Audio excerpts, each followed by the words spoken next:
నా ప్లేట్‌లో ఏముందో సరదాగా చూసి గెస్ చేయండి చూద్దాము. హాయ్ ఆల్ 21 డేస్ ఛాలెంజ్‌లో ఇవాళ డే 5 అనమాట. ఫిఫ్త్ డే కాబట్టి కొద్దిగా యాక్టివ్‌గానే అనిపించింది.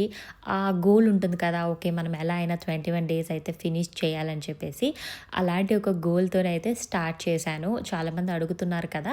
ఓమాట్ చేస్తున్నారా? ఇంటర్మిటెంట్ ఫాస్టింగ్ చేస్తున్నారా అని. నేనైతే 1 మీల్ ఎ డే చేస్తున్నాను. ఓన్లీ ఆఫ్టర్‌నూన్ ఓన్లీ 3:00కి తింటాననమాట.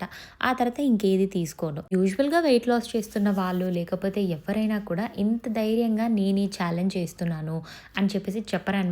బట్ నేను ఈ ప్లాట్‌ఫామ్‌లో చెప్పడానికి మెయిన్ రీజన్ ఏంటంటే, ఒకటి నాకు కంట్రోల్ ఉంటుంది. ఏమంటే, మనం మన యూట్యూబ్ ఫ్యామిలీకి 21 డేస్ ఛాలెంజ్ చేస్తున్నామని చెప్పాం కదా!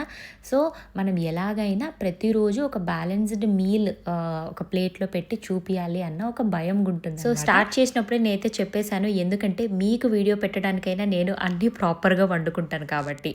ఇక్కడ చూసారా కొద్దిగా ఆయిల్ వేసుకొని స్ప్రెడ్ చేసుకుంటున్నాను. ఇలా కనుక చేశారు అంటే మాడిపోకుండా ఉంటుంది. అండ్ చాలా తక్కువ నూనెలతోనే మనకు కర్రీస్ కానీ, ఫ్రైలు కానీ అయిపోతాయన్నమాట. అంతే ఆయిల్‌తో నేనైతే ఫిష్ కర్రీ చేశాను. సో, ఇది మన లంచ్ ప్లేట్. 1 పుల్కా, ఆలు and gobi Sabzi and fish fry అనమాట. ఇంతకీ మీ లంచ్ ఏంటి ఇవాళ?